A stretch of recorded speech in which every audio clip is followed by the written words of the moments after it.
So, a couple months ago, I took a job as Chief Innovation Officer for the state of Rhode Island. Some of you may be wondering what a Chief Innovation Officer does. I spend most of my days trying to figure that out. But one of the things that I know I do is to help government think through better ways, better approaches to addressing the unique responsibilities that it has. Responsibilities like ensuring public safety, ensuring education for students, ensuring equity, and making sure there's economic development. Those are all important responsibilities, and I believe that we have to think about new and more effective ways to do that if we're going to remain competitive in the future. Before I go any farther, I want to just share an old saying that you may have heard, which is, when you give a man a hammer, after a while everything starts to look like a nail. By the way, I tried this on my 9-year-old son, James, just to test it out, and I can assure you that it is absolutely true. And so the reason I share this is that when we think about government and the traditional role of government, that hammer is policy. Policy and regulations is typically the approach that government uses to deal with challenges. If tuition is too high, they may put a policy in place that limits the rate of tuition. If there isn't great access to healthcare, there may be regulations that are put in place to require healthcare providers to expand access. And to be clear, that is incredibly important. We want government to actually be having really good policy and regulations. But I believe in the world where we have increasingly complex problems and an increasingly connected, globally connected and competitive world, we need new tools in our tool set in order to be able to provide those services to citizens. Citizens, by the way, who are demanding a more efficient and effective government. And so what I want to do for the next few minutes here is share with you a series of tools that I believe that we can use here in Rhode Island to think about how to make a very innovative government. So, number one, tools and prizes and challenges. So one of the best examples of prizes and challenges is the International Space Station. So NASA said, instead of trying to always build ourselves the spacecrafts that go up into the space station, we're going to hold a prize. And we're going to ask the private industry, anybody who wants to come to the table and say, what does it look like to build a spacecraft? And of course, just recently we saw the docking of the SpaceX Dragon with the space station. This was a private company that built a spacecraft to bring supplies and eventually people to the space station. A much more innovative approach than would have happened otherwise, and certainly also more efficient financially. So interesting idea. Now, prizes and challenges don't have to be as complex as building spacecraft. There are lots of other examples. So for example, one thing that we know is about 1 in 6 Americans get sick from foodborne illness every year. And so the FDA recently said, well, what if we were to do a challenge? And so they invited people in and said, how can we reduce the time it takes to detect salmonella in leafy greens from 48 hours to something less than that? So a bunch of people came in, there was a big challenge, and it turns out that because of the ideas that people brought to the table, they were able to reduce that from 48 hours down to 2 hours, which is very exciting and helps keep a lot of people from getting sick. Now, there are a number of challenges that we could think about doing here in Rhode Island. I'm very interested in thinking about what we could do to have a challenge around increasing prescription adherence. Keep people out of the hospital because they are using their medications as they were intended to be prescribed. That's one great example. Another one would be around early literacy. I'd love to see a challenge that we could create around how we increase the ability for young kids to learn to read effectively when they're at home. There are a whole variety of creative ideas that can come out simply by creating a challenge instead of a policy or regulation. Tool number 2. Hackathons. Now, there are lots of data that are available in government. Government holds a whole lot of data. Typically, in the past, that data has been in a warehouse like this, very hard to access, not very easy for citizens to take advantage of. And so over the last couple years, there's been a lot of work around opening data. There have been open government initiatives. You can go to data.gov, and there'll be hundreds of thousands of open data sets. But as my friend Todd Park says, it turns out you can't just dump data on a kid and make him smarter, right? You can't pour data on a city and make it safer. So data isn't very useful until somebody takes it and puts it in a format that can really improve citizen lives. That's when the magic happens. And so what hackathons are, there are times where we invite developers and experts together to say, how can we use this data to improve lives of citizens? This one picture here is a hackathon that we did to help use data about college performance to help students, incoming students, make better decisions about what school they wanted to go to and what they wanted to major in. There are a whole variety of other challenges that we could make. I'd love to do a hackathon around looking at the wait times that we have data around for the DMV. And so you could have an app that says, I know when I can go to the DMV. See, there you go. I know when I can go to the DMV because I have the data that shows when there'll be lower wait times. Things like that are ways to use the developers in the community to take government data and make it transform lives of people and citizens. So really, really powerful approach. By the way, the great innovation team here in the city of Providence is holding their first hackathon this coming week. So we should all join in and help them, and I think that'll be a great event. Tool number 3, public-private partnerships. Public-private partnerships are just a legal agreement between government and private sector or nonprofit organization to tackle a problem that's too big for either one of them to do on their own. One of my favorite examples of this is a project. It was actually the first project that we launched as the Office of Innovation in Rhode Island called CS for Rhode Island. And CS for Rhode Island is a pretty bold goal to say that we want to have computer science offered in every school in the state of Rhode Island within 2 years. And that was something we knew that we couldn't do on our own. It was something that we knew that the private sector or nonprofit group couldn't do on their own. But through public-private partnerships, we invited in the higher ed institutions in Rhode Island, nonprofit organizations like Code.org, private sector companies like Microsoft, and said, coming together, working with government, we believe we can tackle this. And if we do, we will be the first state in the country to have computer science in every school. That's the power of having this opportunity to use public-private partnerships. Yeah, it's awesome, by the way. I heard somebody starting to clap. This is awesome. Thank you. It's a way that Rhode Island can really lead out because it's using innovative approaches to doing government. Tool number 4 is citizen sourcing. Governments that learn to use the collective power of their citizens to accomplish important goals can be very, very powerful and actually can reduce the time it takes to solve problems in the community. So let me give a couple examples of what that looks like. A couple years ago, the president said we wanted to have high-speed internet in every school in the country. At the time he said that about 30% of schools had high-speed internet, which is kind of crazy to think about in this day. And so one of the challenges is we needed to know how much connectivity schools currently had. Well, the traditional government approach would be, let's create a regulation that requires schools every year to make a measurement of their bandwidth, and they would submit it, and it would go up through, and probably in 3 years, we'd have this collection of data that would be in that warehouse that we saw before, and it would be all obsolete by then anyway. So we said, let's try something a little bit different. So in this case, we had an organization called Education Superhighway created a website, School Speed Test, and it was a site that you could go to, and we would encourage all of the, we reached out and encouraged teachers and students and parents, anybody who was in a school, when you're in a school, go to this website and click the button, and it does a little ping up to the server, and it checks to see how much bandwidth you have in the school at different times during the day. So in a matter of months, we were able to have the data that we needed to go up and say, we need a certain amount of resources to be able to upgrade internet across classrooms in the country. And so I am very excited to say that Rhode Island got millions of dollars and will continue to help improve the connection to the internet connectivity in schools. And we are on track within the next 2 years to have nearly 100% connectivity in schools across the country. That's because of citizen sourcing. Very, very powerful. One more example. So some of you may know the patent process in the country is very laborious. It takes a very long time. There's a huge backlog. So my friend Beth Novak came in and said, why don't we try something a little different? We created something called peer-to-patent.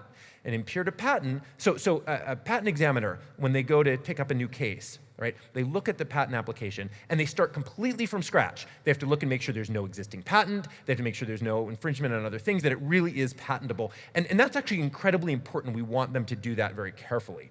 But it's a huge amount of work. So what peer-to-patent was, is they said, anybody, citizens can go in and they can look at the patent applications and they can submit suggestions, information, artifacts that help show whether it's a patentable idea or not, right? They don't make the decision, the patent examiner still does that, but when they open a case now, they open it with a whole bunch of information that already helps them know what's out there and what's not related to a particular patent case, which is dramatically reducing the time it takes to have a patent issued. Those are the ways that we can be really powerful in using citizen sourcing. And there's a whole bunch of ways that we look to do that here in Rhode Island. One of them I'd love to look at is just having a tool to have all of you become pothole finders. Find a pothole and citizen source that so that we can find ways to fix it faster. Citizen sourcing can be very, very powerful. Tool number 5, pledges. So pledges are simply an invitation from the government for citizens to voluntarily agree to do something that increases social good. It turns out that when you ask people to do good things, often they say yes and they do them. And so it's really powerful to think about this opportunity to have people publicly raise their hand and say, yes, we will do something that will improve our community. A couple examples. We mentioned before this increase coming to connectivity in our schools. Well, as that started underway, I began to feel very nervous about what would happen if we just put connectivity in schools and weren't thinking about how it was being used to transform the learning experience for students. And you've seen examples of that where a school said, well, we used to have these worksheets and now we scan them and we put them on a screen, right? So now we're doing better. Of course, that's not what we want to do. We want to have technology used to engage students, to connect and collaborate with other students around the world, to design and build, right? And so we said, well, why don't we create a pledge? So we created this Future Ready Pledge. It was a pledge that we offered to superintendents and said, will you voluntarily raise your hand and agree that you will find ways to use the technology to give students opportunities to connect and create and collaborate instead of just digitizing traditional practice. And in the case of Rhode Island, almost every superintendent raised their hand and signed this pledge and is actively working to make that a reality. A really great way to get people to do good things by simply asking them to. One more example of this. This is the Fair Chance Pledge, and this is a pledge that's being offered to business leaders and saying, will you take a pledge to remove the box that says, have you ever been convicted on a job application? And that's important because somebody who has been convicted has already, through the legal process, dealt with the consequences of whatever they were convicted for. And it is not the responsibility of employers to hold them and continually punish them as they're trying to put their lives back together and on the right track. This is the power of pledging. This is the power of asking people to publicly do good things. And it's an incredibly powerful tool that government can use to get important work done. Tool number 6 is the neutral convener. This is where the government provides the room, the table, the urgency, and the leverage to get people together that should be collaborating with each other, but aren't. It's the time where government plays Match.com, right, with people who should be knowing each other. And so this is a great way that we can pull people together. And let me give a couple examples. This is one convening that was done here, Make It in Rhode Island, where we invited people that were working in the business community and higher ed, all community members to come together and say, what would it take to make Rhode Island a more attractive place to do business, to increase and extend businesses that already exist? And the role was simply to say, we are going to bring people together that working together who don't know each other now can actually help solve some of these problems. Another example is this convening that we did before when I was at the White House on bridging the word gap. Now, some of you may not be familiar with this. There's a landmark study that showed that kids that grow up in poverty, enter school having on average heard 30 million fewer words than their more wealthier counterparts from other parts. Now, this has huge implications for students. They're behind when they start kindergarten. Sometimes that word gap can persist for a lifetime. It sets them back that far. So one of the things that we did is we said, let's pull together people who are dealing with this. We had researchers that were looking at this. We had people that were building tools and apps that were dealing with this. We had practitioners in schools that were working on this. We have a great project just down the street from here called Providence Talks, led by my friend Courtney Hawkins, that was working on this thing. And so we said, let's get them all together. But now, the people that were doing research, as much as they cared about that, they didn't know what was happening in Providence Talks. And the people that were building tools and apps, they didn't know what was happening in different other parts of the country. And so none of those individual people had the sort of center of gravity necessary to pull the others in together. That's the role that government can play, to be the neutral convener, to bring people in and say, you need to work with each other and know each other, and amazing things come out of those opportunities. Tool number 7, advanced market commitments, or aggregating demand. Now, this is an idea where government can say, we have a need for the private sector to fill, the market to fill, but they're not doing it because there isn't enough of a financial incentive. And this is really probably the most common example of this is looking at vaccinations. So in Latin America, there was a need for a pneumococcal vaccine. And it wasn't being created because there wasn't enough people wanting to buy it to invest the millions and millions of dollars of research that it would take for a pharmaceutical company to build the vaccine. And so what the government did in this case is they said, we're going to aggregate the demand. We're going to go around and say, if you can, pharmaceutical companies, build a vaccine that meets these specifications and is at this price point or lower, we will guarantee you this many million purchases. And what happened is that then became a worthwhile incentive for the companies to build the vaccine. And now we're having hundreds of thousands of kids. This is a picture of a kid right here in Nicaragua that's being vaccinated against a pneumococcal because they have this vaccination.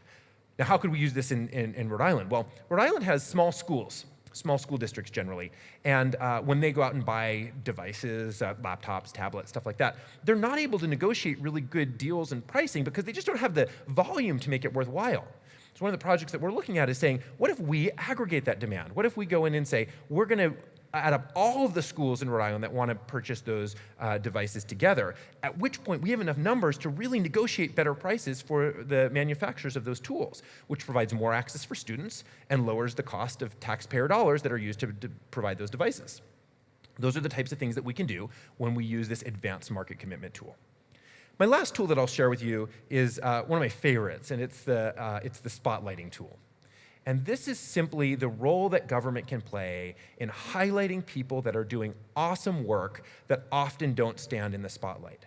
It's amazing how powerful it is when you can pull somebody out who's created an incredible solution and simply has not been highlighted for it. Because here's what happens. When you highlight somebody who's doing good work, more people start to do good work.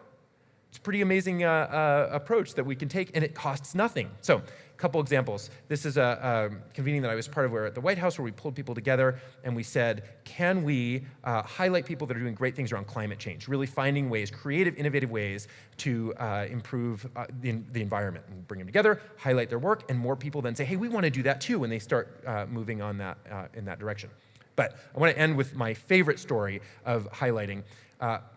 When I got to go around the country and see really amazing things that were happening in school districts all over the country, there were so many great examples. And so I charged my team. I said, I want you to find teachers that are doing great things and turn them into rock stars.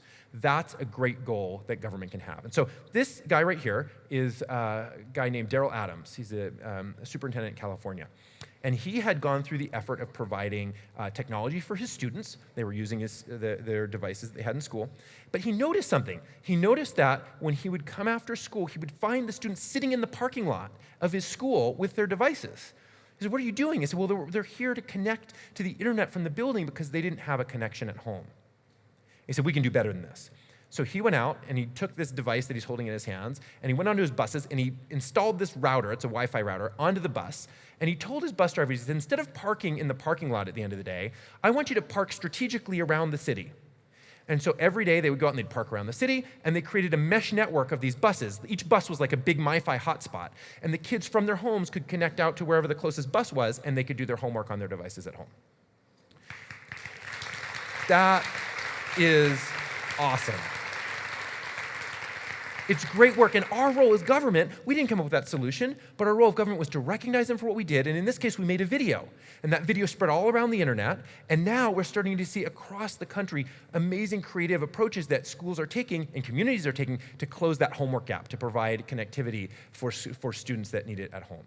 And so there are all these really powerful ways that we can use to make a big shift by just highlighting the good work that people are doing. Now, I'm out of time, and so let me end by showing one final image.